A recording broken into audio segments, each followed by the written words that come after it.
On today's Locked On Texan podcast, will Jimmy G and the Houston Texans unite? That's been a rumor happening since April. And will Nick Caserio finally hand out an extension past 2 years with a couple of big name players on his roster due for a deal soon, Cody? Let's start the show off the right way and talk Texans. You are Locked On Texans, your daily Houston Texans podcast, part of the Locked On Podcast Network, your team every day.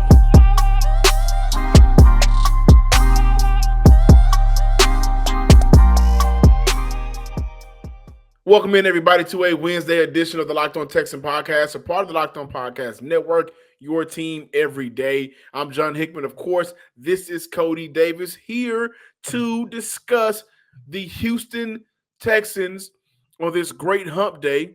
It's a great day, man. I hope everybody's out there having a good time. Mike Florio, Cody, Florio wrote a Pro Football Talk. I'm sure you guys have read a lot of his great work, but in this case, I got to disagree heavily. In his article that he wrote, he said that he believes the Texans are waiting for Jimmy G regarding a possible releasing.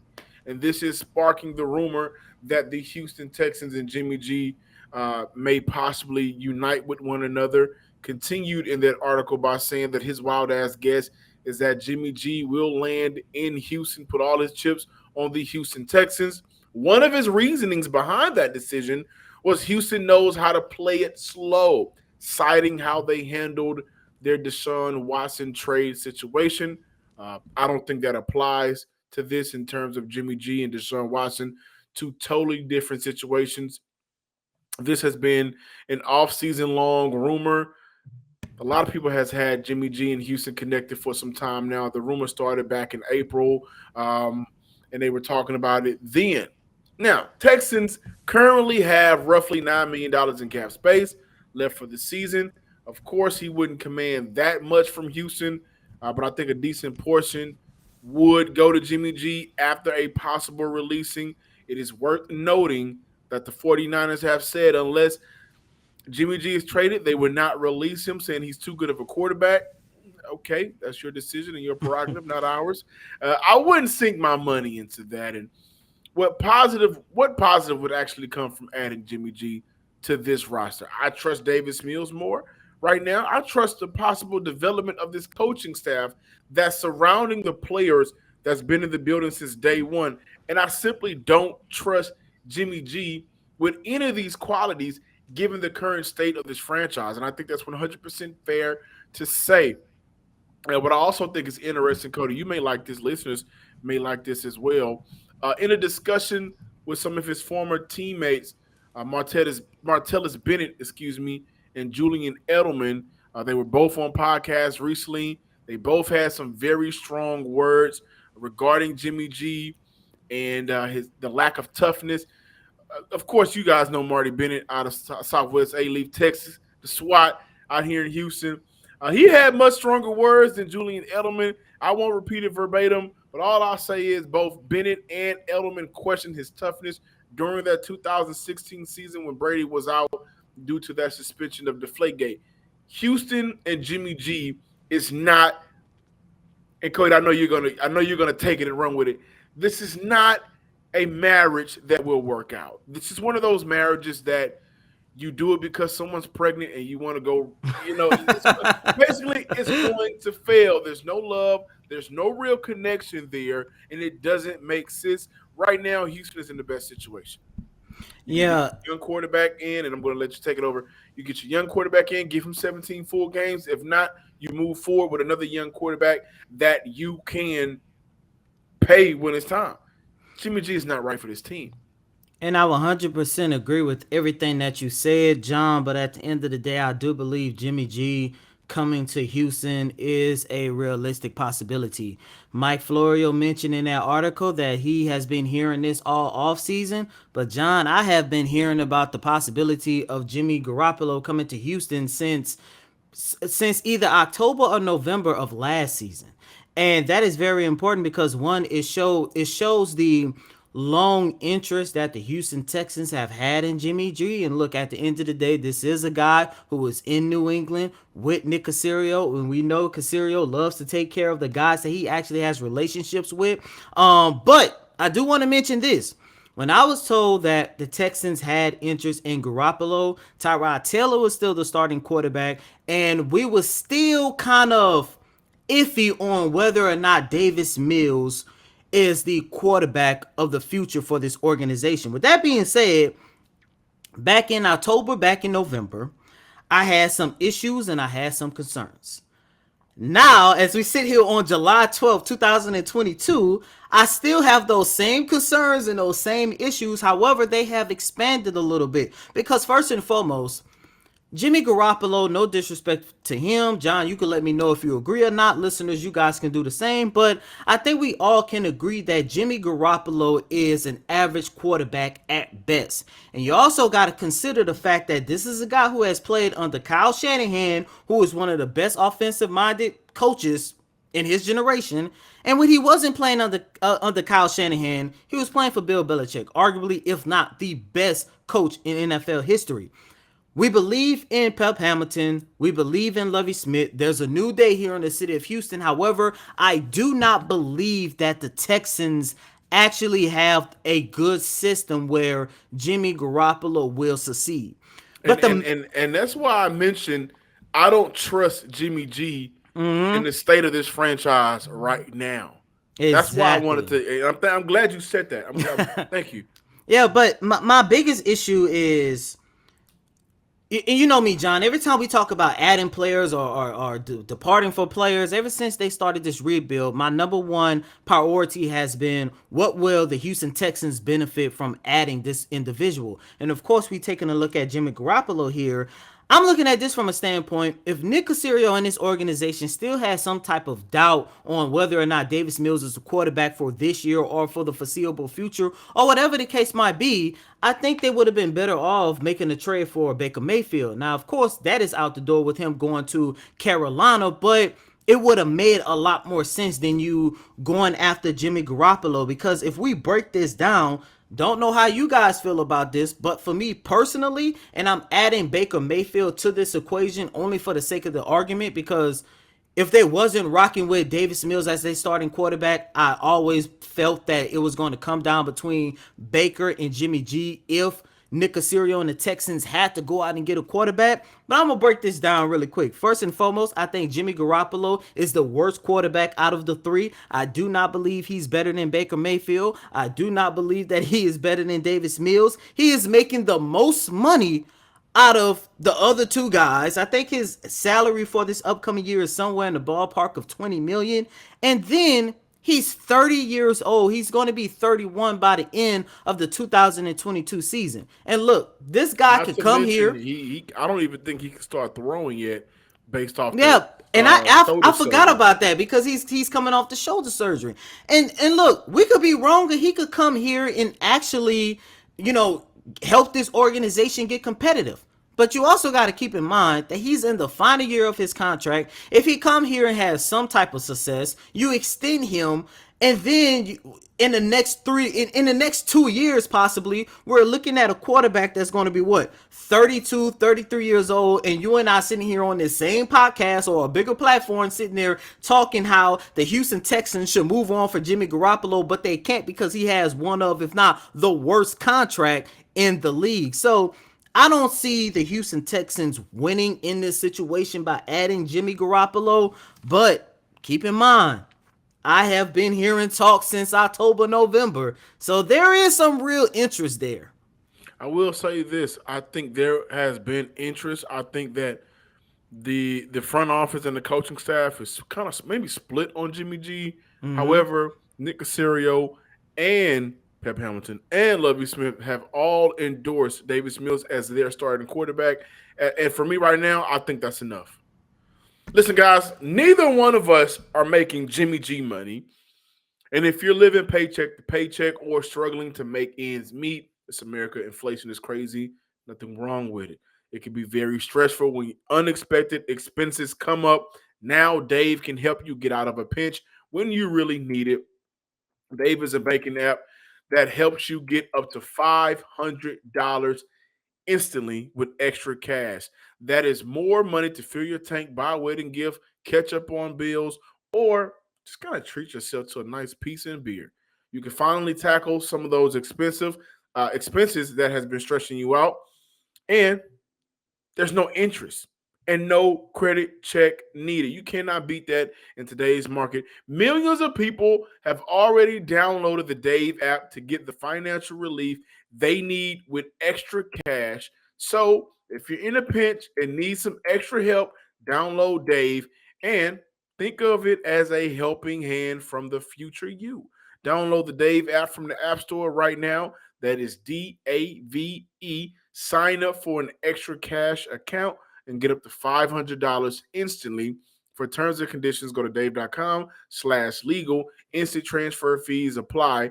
Banking provided by Evolve, member FDIC. The future you will thank you. Which NFL stars move the betting line the most? Starting July 18th, Locked On gives you the 50 most valuable players in the NFL from the odds makers at Bet Online. Available July 18th on Locked On NFL, wherever you get your podcast, and of course on YouTube. Cody, listeners, welcome back to the Locked On Texans podcast. Another point that is very important to discuss ahead of this season. Well, extensions, money getting handed out to players that may or may not deserve it. And I'm one of those guys, Cody, and we talk about this all the time. I feel like if you play in the NFL, you deserve some type of money. But Nick Caserio, and I don't know how far along in the process or how high is this on his priority list, Cody, but you got guys like Titus Howard. You picked up his fifth-year option. I think he's on that extension list that you have to look at and zero in and figure out whether or not he's worth bringing back next year. You also got John Grenard. You got some players that are coming into their third, fourth, fifth year that's very important. And I think that it's important to discuss whether or not Houston could lose right tackle Titus Howard after this season. Now, Houston will have $45.8 million available in 2023 and a league-leading $187.9 in cap space in 2024. Now, what's important to know? Nick Caserio hasn't signed a player for more than 2 seasons aside from punter Cam Johnson. Also, in an interview with 610 Sports Radio, Caserio said that he tries to evaluate the roster in 2-year windows. And that's when it comes to figuring out players. Brandon Cooks signed a 2-year deal. Also, Houston has restructured safety Eric Murray's contract by adding another year on that deal. Veterans that he re-signed this year was also Christian Kirksey, Desmond King, and defensive tackle Malik Collins. All are signed through 2023. John Grenard, Titus Howard could possibly get an extension after the season. And I look at Howard as the player that may possibly be on the outs when it's all said and done. Nick Caserio has only spent 1 full season with him. They experimented with him a lot. I think that they did him a favor this year by doing justice by him, putting him back at tackle, his best position. I think this will give him an opportunity to show that he can play tackle in the NFL at a high level. On top of that, if Houston doesn't want to re-sign him, this is his audition year. And Houston has a franchise history of, in their contract year, look what Merciless did. Like they have players like the rest of the league that ball out and they not get like paid. Houston though. Not like Houston. But for Howard, again, I think he's in a better position to prove it. I don't know if it's going to be enough. I think Houston really likes John Grenard. They speak highly about him. I honestly think they like Titus Howard, but if Titus Howard goes out there and ball enough to get him a contract that Houston isn't willing to pay, when now we know that they have the money, and he hasn't been able to do it in terms of balling out consistently due to the sins of the organization. If I'm Howard, I'm comfortable with saying thank you guys for drafting me. I appreciate the opportunity. I love what I've been able to learn. However, I need stability in my career. I'm going to go elsewhere. Cody, is that something that you can see with Titus Howard? Disagree. I think the Houston Texans will extend Titus Howard. First and foremost, John, as you mentioned, they are high on him. Everyone within the organization loved Titus Howard. And I do believe, despite everything that was going on last year, Titus proved his worth. And we all came to the realization, including this organization, that he is best at right tackle. And I get the sense that if there's anybody on this offensive line, if they do extend him, I could also see them finally moving on from Laramie Tunsil. First and foremost, I do believe that it was real important for the Texans to fix their relationship with Tunsil, because given how this organization was, given how Tunsil literally just gave up on the team, even though he could have came back after his hand injury, the Texans wasn't going to get much for Tunsil because his trade value was low. You bring him in for another season. I think this season is more so an audition year for him. Why is that important? Because, like I just mentioned, I can see them moving on from Laramie Tunsil, extending Titus Howard, and the biggest X factor in who stays and who goes is the rookie Kenyon Green. I understand it. I get it. About to say. No, I'm just saying. I understand it. I get it, John. When I take a look at Titus Howard, he's younger, and he has shown his worth time and time again. And to him, most importantly, even if they do end up in a situation where they keep Laramie Tunsil, because by the way, this time next year, we will be having the same conversation with Tunsil if he is still around, because he will only have 1 year left on his contract. With all that being said, if they have Davis Mills, or you go out and draft one of the best quarterbacks that's coming out in next year's draft, you still want to make sure that your offensive line is stable, to say the least. And when you take a look at the possibility of the trio of having Tunsil, of having Howard, and having Green, I do not see Nick Caserio and this organization departing from arguably, if not their best, their second most valuable offensive lineman. I don't see it. I think, if anything, we'll get the news or starting hearing reports about a potential contract extension probably midway through the season, because you see Nick Caserio loves to make moves like that, which is fair, by the way. I do want to say that as well. But in terms of Howard getting his extension, I don't think we have anything to worry about. Let's kind of switch it over to John Grenard, who had an amazing sophomore year, was kind of injured a little bit, that kept him out a couple of games. COVID kept him out a couple of games, and then I have the opportunity to finish off the year like he started, to possibly get those double-digit sack numbers. This is a very important year for Grenard, because if he mirrors what he was able to do last year and stay on the field, play 17 games, and the possibility of him eclipsing double-digit sacks, this is also a player, by the time his third year is over, Houston and Grenard may start having conversations that Houston and Grenard are having contract talks. I think it's very important for him to have a great year. I don't want him to be a one-hit wonder. I think that he has the talent to be consistently good. I don't know if he has the talent to be a consistent Pro Bowler, but he can definitely be consistently good and get a sprinkle in a couple of Pro Bowls here and there. Do we expect the contract discussions to start this year with Grenard as well? No, I'm expecting that to start next year, because this is a guy, even though he has showcased the talent of being consistent, he is a foundational piece for this organization. John, you say you don't really could see him being a consistent Pro Bowler. I do. I believe he has that talent. However, the best ability is availability. And this is a guy who has been hurt quite often, especially when you go back and take a look at last year. I think this year we do not hear anything about a potential contract extension from him. I think those talks will start next year. However, the only thing Grenard has to do is just stay healthy. That's it. If this guy can go and play, there's 17 games on the roster. If he can go out there and play 14. Let's say, about 14 we would definitely see a contract extension. But if he has another year where he's battling all these nagging injuries and he is out, then we can start getting concerned. But look, John Grenard is a talent.